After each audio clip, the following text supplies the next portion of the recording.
everyone? My name is Jamal McKinney, or you can just call me Juice because that is my nickname. I want to discuss Tua Tagovailoa and the Miami Dolphins' future in this episode. Now, I've always kind of liked Tua as a prospect. I just never really thought that he was the next Drew Brees or the next Russell Wilson, or that he was better than Joe Burrow, like some people in the media and some people that have evaluated prospects have said. I just did not understand how you could dismiss Joe Burrow and why people felt Tua Tagovailoa is the next Drew Brees and the next Russell Wilson.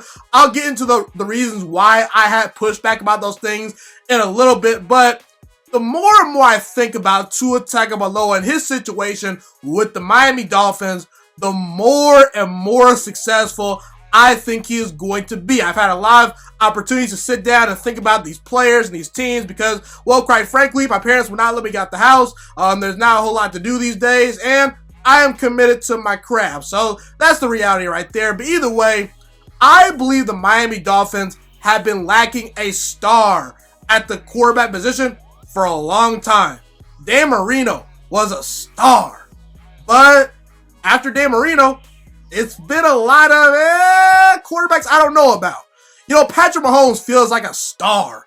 Aaron Rodgers is a star. Deshaun Watson, star. Lamar Jackson, star. Kyler Murray, he's got some star power to him. You know, Jordan Love, I think he's very talented. I do think that Jordan Love has an opportunity to become the best quarterback out of all these quarterbacks drafted simply because he's such a talented guy. And you're going to learn behind Aaron Rodgers. I think you're going to be great doing that, but doesn't really feel like a star. Justin Herbert, kind of aloof, not really a talker. Doesn't necessarily feel like a star. Jacob Eason, I don't know much about him. Doesn't feel like a star to me.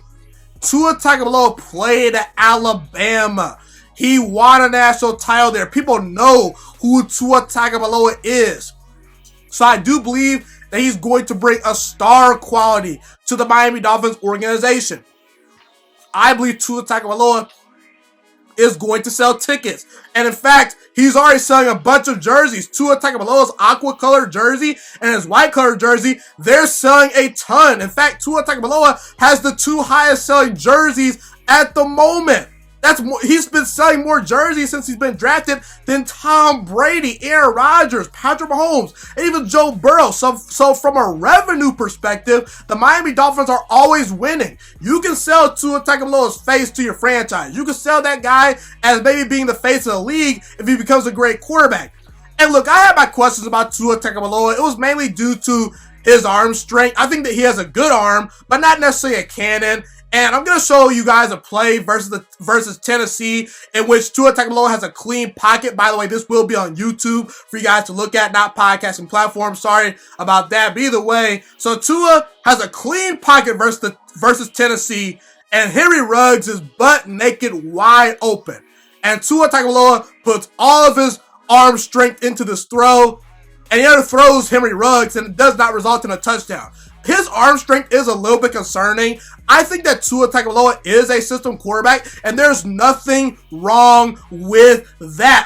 90 to 85% of the quarterbacks in the NFL, maybe 80 to 90%, about 80 to 90% of the quarterbacks in the NFL are system quarterbacks, meaning if you put them in a system that suits what they like to do best, they're going to thrive. But I don't think that you could drop Tua into any offense in any situation and he will succeed. That's why I don't think he's the next Russell Wilson. That's why I don't think he's the next Drew Brees.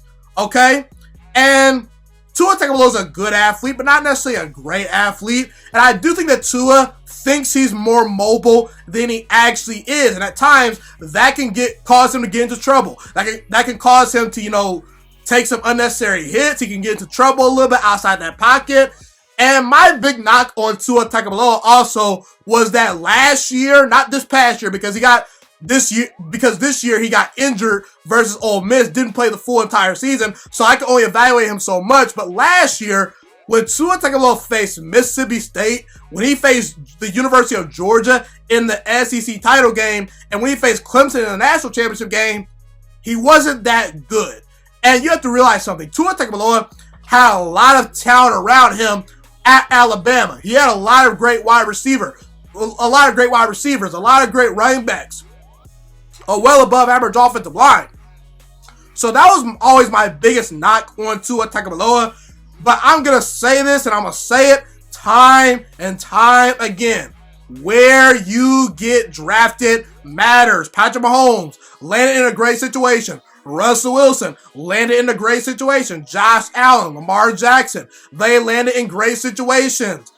And the offensive coordinator for the Miami Dolphins, Chan Gailey, he runs a system that suits Tua Tagovailoa's skill set. That's why I believe that Miami is a match made in heaven for Tua Tagovailoa. They're going to run, pretty much a spread offense. They're going to get the ball out of his hands very quickly. They're not going to ask him to make a ton of difficult throws. They're going to ask him to work the short and intermediate game, which is what he's best at. And at times, we're going to take 2 or 3 step drops, and we're going to bomb the ball down the field and take shots if they are there. So Chan Gailey runs an offense that suits Tua Tagovailoa's skill set. Not to mention, I believe in the Miami Dolphins coaching staff. Brian Flores, I think he has a chance to become a great head coach. Last year, the Miami Dolphins pretty much traded away all their great players. They were pretty much virtually tanking to get Tua Tagovailoa. And along the way, they still found a way to win 5 games.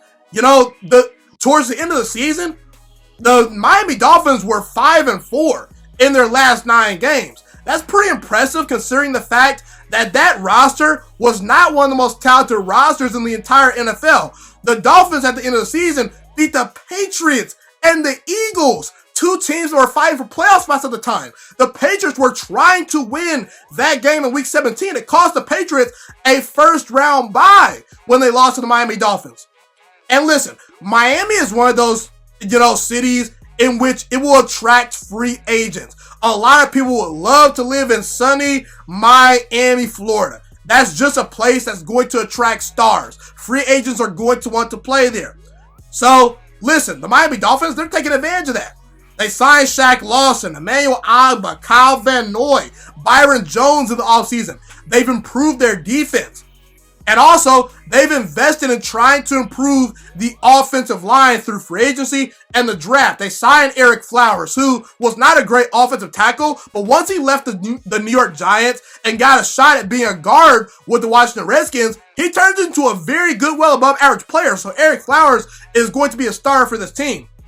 Not to mention, the Miami Dolphins drafted Austin Jackson out of USC. I think that he has some questions, but I believe that the Miami Dolphins coaching staff is going to find a way to get the most out of Austin Jackson. They also drafted, including Austin Jackson, they drafted 4 offensive linemen. So they drafted 3 other guys besides Austin Jackson to help improve the offensive line in the 2020 NFL draft. They drafted a corner out of Auburn. They drafted a couple of defensive ends. And what this tells me is that the Miami Dolphins are valuing winning in the trenches, winning up front. The Patriots, the 49ers, the Eagles, all the good teams in the NFL are good up front on both sides of the football. I'm talking your offensive line and defensive line. Heck, let's take a look at the Kansas City Chiefs. A lot of people talk about their weapons on offense, and I agree. They have a lot of weapons for Patrick Mahomes to throw to. But also, Chris Jones or Frank Clark, they're pretty good on the defensive line. If you look at things, their offensive line is pretty strong. So even the Kansas City Chiefs are prioritizing, to at least some degree, good play up front by their offensive line and their defensive line. And also, let's look at Tua Tagovailoa's situation one more time.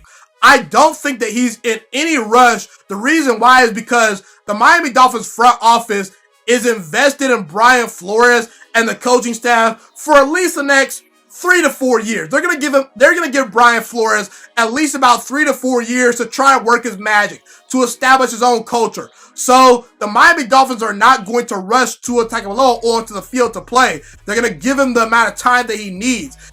We see it all the time with young quarterbacks and head coaches that are on the hot seat. That head coach is going to potentially rush a quarterback onto the field when he is not ready because they are on the hot seat, and that can cause a lot of problems with the front office and as far as, slowing down a young quarterback's development. So that's one thing that Tua Tagovailoa has going for him.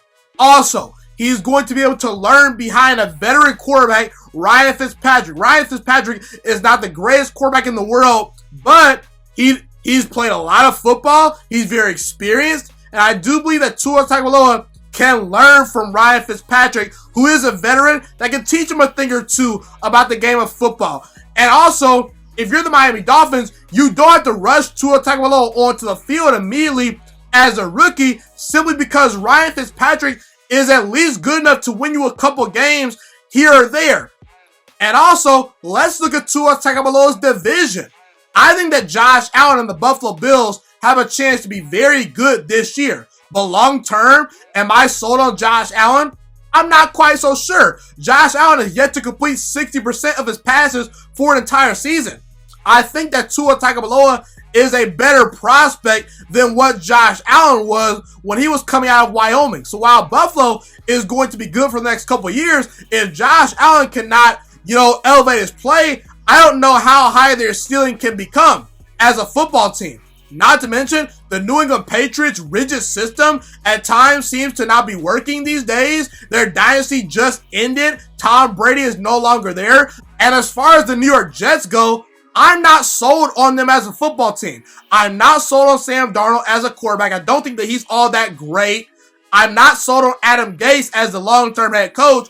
And not to mention, they are currently disputing with their best player as far as contract negotiations. His name is Jamal Adams. So listen, I'm not sold on the Jets. The Patriots dynasty just ended. And while Buffalo's a very good team for now, I do believe that the Miami Dolphins could end up catching them in the long run if Tua Tagovailoa pans out. Is Tua Tagovailoa going to win the Miami Dolphins a Super Bowl? I don't know about that. I have to wait and see.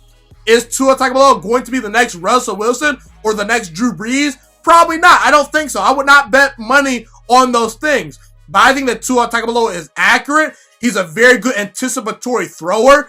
I think he has some star qualities that I like. And I think that Tua Tagovailoa can be a very good quarterback. And I do believe that he is the perfect fit for what the Miami Dolphins are trying to do going forward. Look out for Tua Tagovailoa with the Miami Dolphins.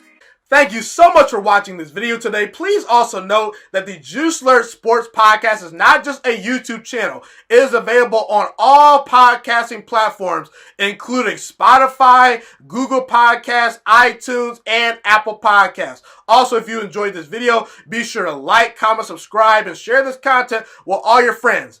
This podcast is my favorite thing in the entire world right now. It is my passion. And I want more people to listen to this podcast. I really want this podcast to grow.